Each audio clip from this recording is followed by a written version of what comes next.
The Dragon of the Golden Flame. Part 1. The Awakening of Fire. Adrian had always felt a strange warmth in his stomach.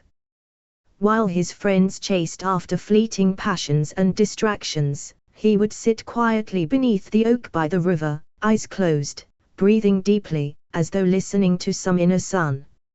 It was there, at the center of his body, that he sensed a golden flame that never went out.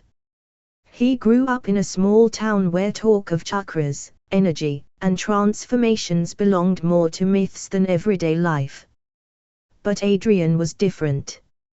As a child, he could focus so deeply that people around him would feel his presence as though the air had thickened.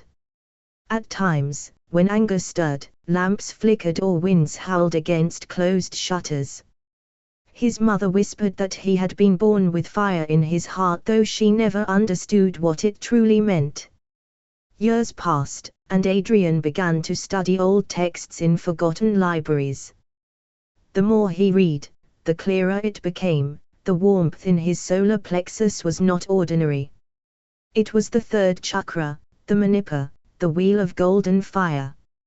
Unlike most people, Adrian had nurtured it naturally through will, discipline, and his endless drive to know himself.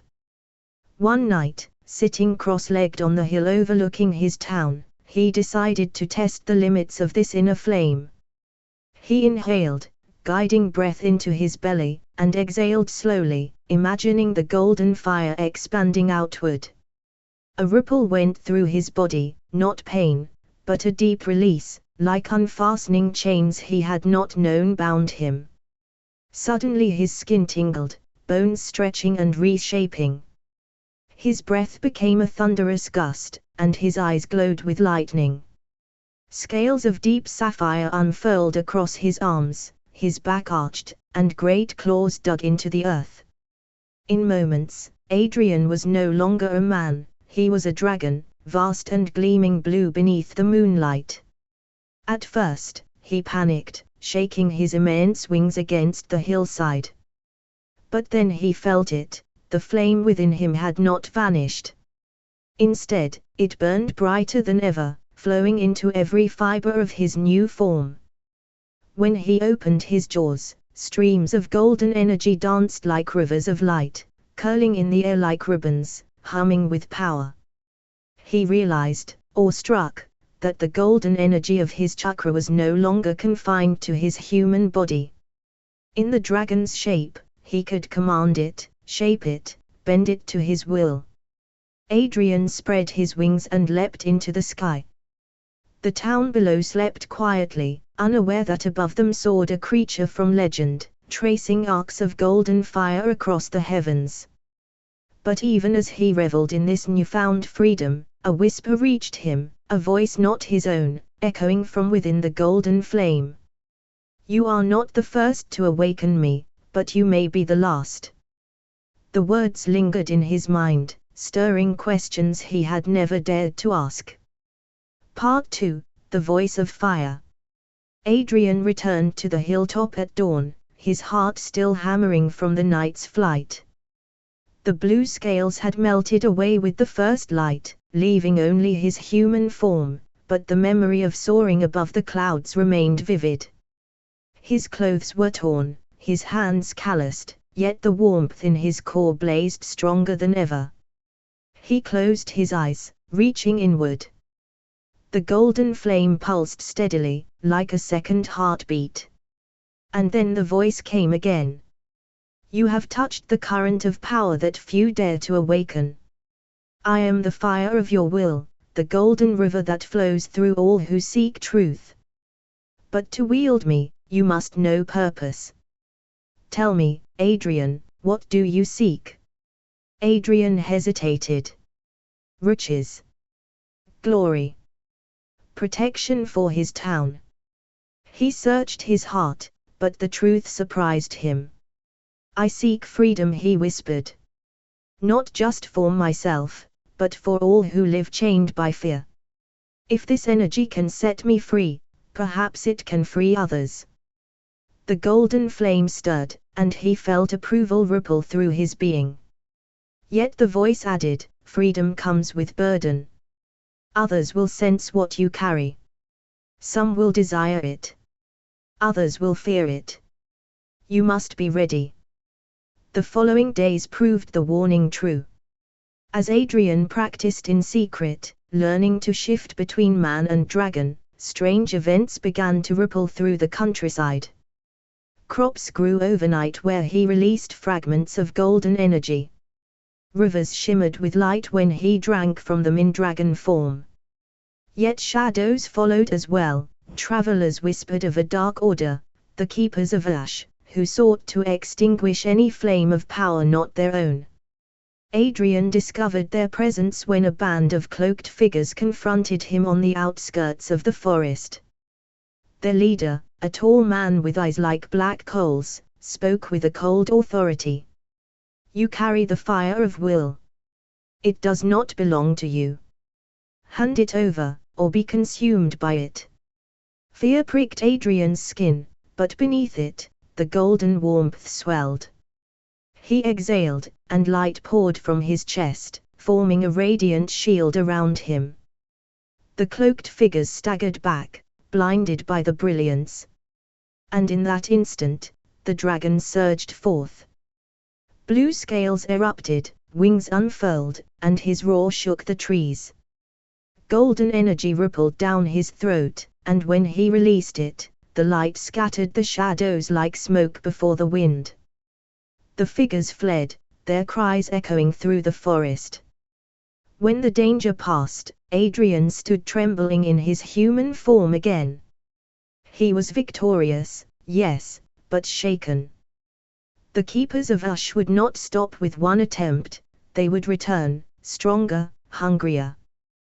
That night, as he stared into the fire of his hearth, the voice within spoke once more.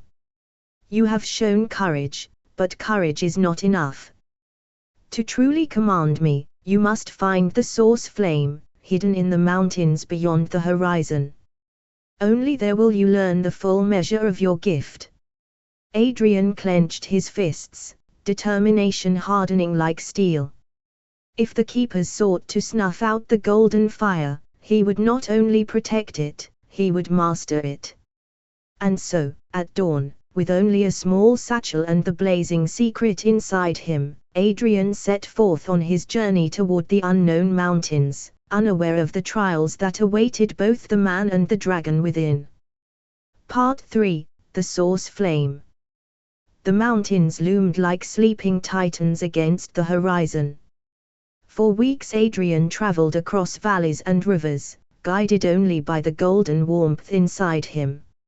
Each night he listened for the voice, and each night it grew fainter, as if urging him onward toward its origin. At last, he reached a cavern high in the cliffs, its entrance burning with a faint golden glow. The air trembled with power, every breath filled his lungs with fire. Adrian stepped inside. The cavern walls shimmered with crystals, reflecting rivers of molten light that streamed toward a vast chamber. At its center burned a colossal flame, suspended in midair, golden and eternal. This was no ordinary fire, it pulsed like a living heart, each beat sending ripples of energy through stone and air. Adrian fell to his knees, overwhelmed. The source flame, the voice whispered within him, now vast and resonant. I am born from here, and so are you. Touch me, and your path shall be sealed.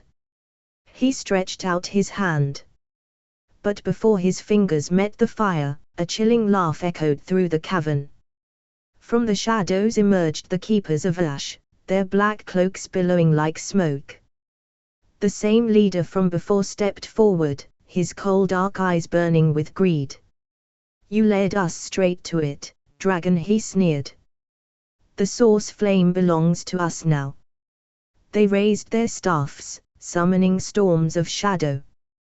Darkness swirled, threatening to smother the chamber. Adrian's body trembled, but deep inside, the dragon stirred. With a roar, he shed his human form, blue scales blazing brighter than ever. Wings spread wide, and he launched into battle.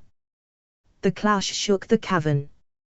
Bolts of shadow struck him, searing his wings, but golden fire poured from his jaws, burning away the darkness.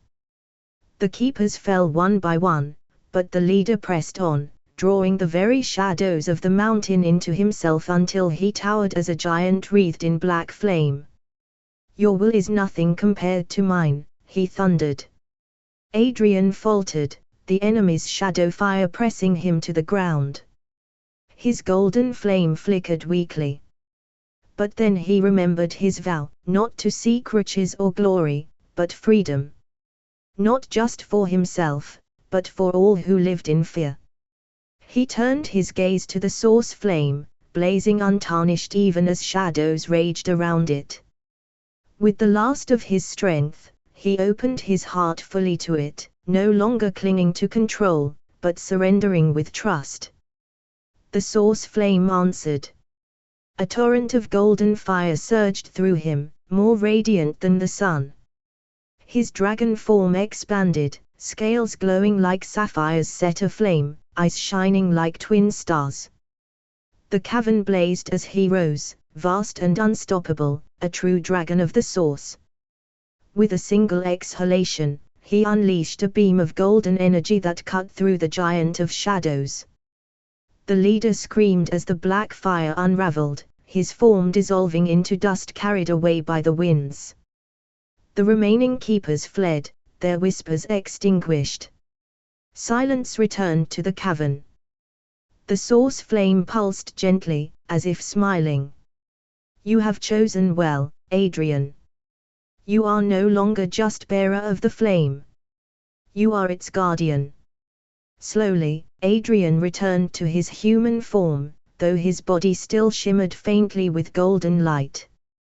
He understood now, the blue dragon was not a curse nor a gift, but a union with the eternal fire of will. As long as the source flame burned, so too would his power, his freedom, and his duty. He left the cavern as dawn painted the sky. His journey had transformed him. No longer merely a man who sought freedom, he was a guardian of light, the dragon of golden fire, soaring wherever fear sought to chain the world. And as he took flight once more, a trail of golden radiance followed him across the heavens, a promise that the flame of will could never be extinguished.